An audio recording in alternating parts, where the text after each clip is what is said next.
Maybe they need to try that. And that's true. You're absolutely right, man, because I'm sorry for myself.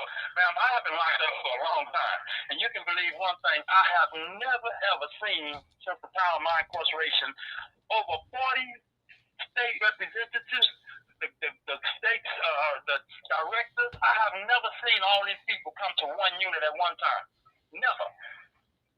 Chris Carter, Bruce, Keith and Brewster, all these people came to this unit because you put a post out there complaining to them about the unconstitutional living conditions here at Fabian State Jail Facility and Dominguez unit. Yeah, And they and they need came. to do their job. Third party calls are allowed.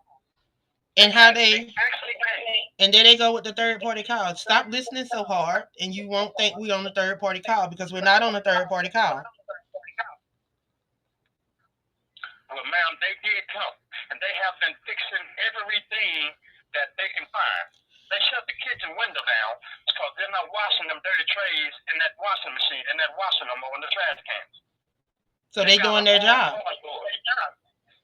They're So doing they their trying job. to They're making sure that you have a safe environment to cohabitate. You know, it's not about trying to make what they say. We trying to make it comfortable. No, it's not about making it comfortable. We just trying to make you do your job. We're just trying to make yes, you ma'am. to make it human habitable and not treat people like animals because just because people have committed a crime or in a lot of their cases are wrongfully and overly incarcerated. That's what we're finding out a lot of in the state of Texas and a lot around the United States that concerns our brown people. A lot of them are wrongfully and overly incarcerated. And then on top of that, we have to deal with the inhumane things that's going on. We complain about what they're doing in El Salvador and all those other places.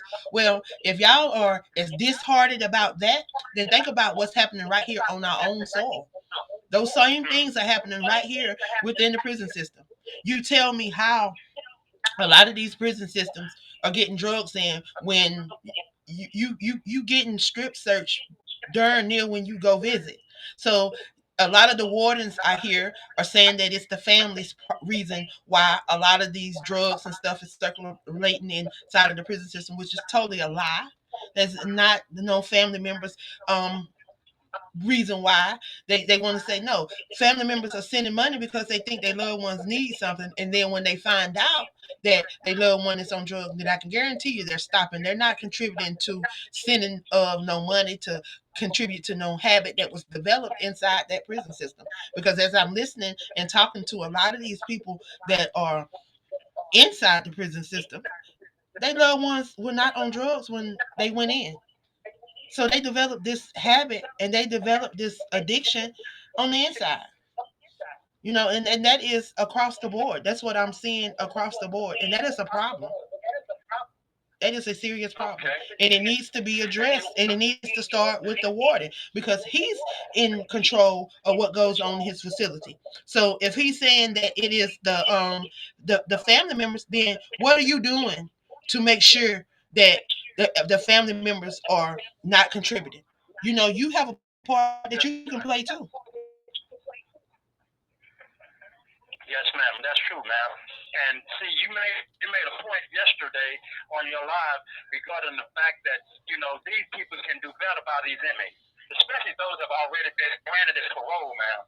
They should be able to set up an establishment, man, where these people are being screened and these people are being placed in their right category of individuals. Okay. They got more than I wrote an 15,000 people article. already. I've wrote these people. I've told these people. I've been speaking about that. I've even asked TDCJ if they wanted to sit down with me, and I can work. I really could work on a program with them to show them how they can work the inmates through the system, and it's a better system than what they're doing. Just like we run IEPs for these kids and determine what they need to be able to graduate and making sure that they follow this plan so that they can graduate.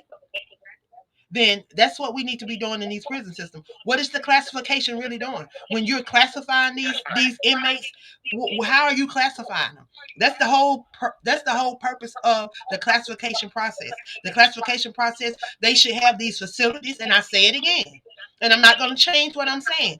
The facilities should be designed and set up to facilitate whichever rehabilitation program that you're sending this person to. If you're sending them to a trade program, if they're going to be learning a trade while they're there in the prison system, then you send them to a program that's going to allow them to be able to get that trade.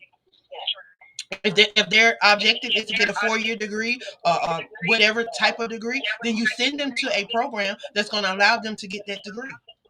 If they have a drug problem, then you need to send them to a program that's going to help them work with that drug problem. So that when they come back out, when they go through this process, when they while they're being rehabilitated, they're truly being rehabilitated and not just pushed through. And that's what's happening. So when you got a process in plan ahead of time, then you can adjust and adapt to